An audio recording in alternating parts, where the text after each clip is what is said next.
whole life revolve around yourself? It sure seems to. Could there therefore be anything more important to know the nature of the one on whose behalf your thoughts and feelings arise and in whose service your activities and relationships are undertaken? Could you imagine anything more important to know than that?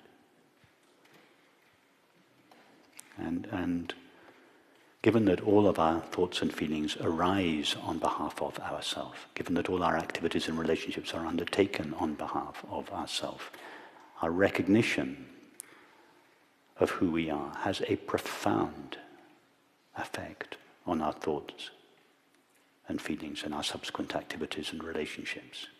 So it's not just an interesting intellectual game. It is the most important thing to know in life. To know the nature of that through which everything else is known. I mean, can you suggest something that is more important than that?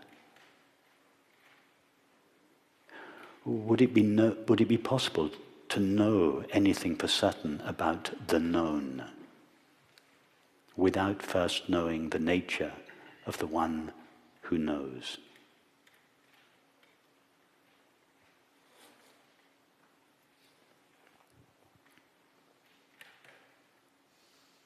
Well, I could say that I know this is perception, but I know that like those chairs are brown.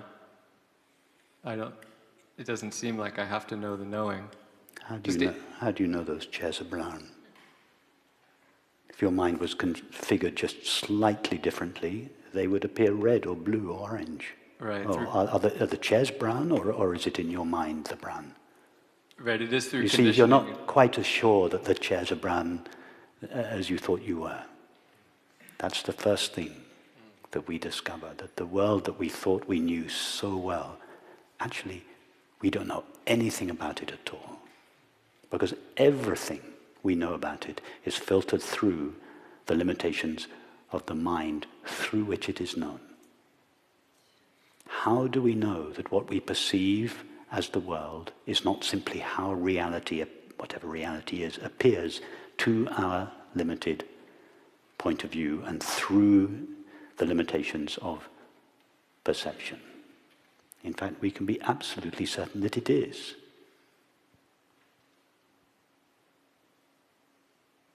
So, were it not for one fact, it would not be possible to know anything about the world. All we could know would be about our perceptions. And this is what Kant believed, that it's not possible to know the nature of the thing in itself, because all we are ever aware of are our perceptions of the thing in itself. But he missed a simple but crucial point. He missed the fact that whatever he was as a person emanated from the world, which he said was unknowable. So if he thinks that the world is unknowable, and if he understood, as he obviously did, that he as a person emerged from that world, then to say the world is unknowable is tantamount to saying myself is unknowable. And that's what he missed. It's true, it's not possible to know the nature of the world out there, because everything we know of that world is filtered through the limitations of perception. But there is one aspect of the world that we do have direct, immediate access to. When I say immediate, I mean not mediated through the senses. And that is ourself. We have direct knowledge, not indirect, mediated knowledge. The awareness of being is being's direct knowledge of itself. And he missed that. So he thought that it was not possible to know the reality of the world. But if we, as apparently separate people, emerge from the world, then whatever the reality of that we are must be the reality of the world, just as the reality of the wave and the reality of the ocean must be the same thing, because the wave is an emanation of the ocean.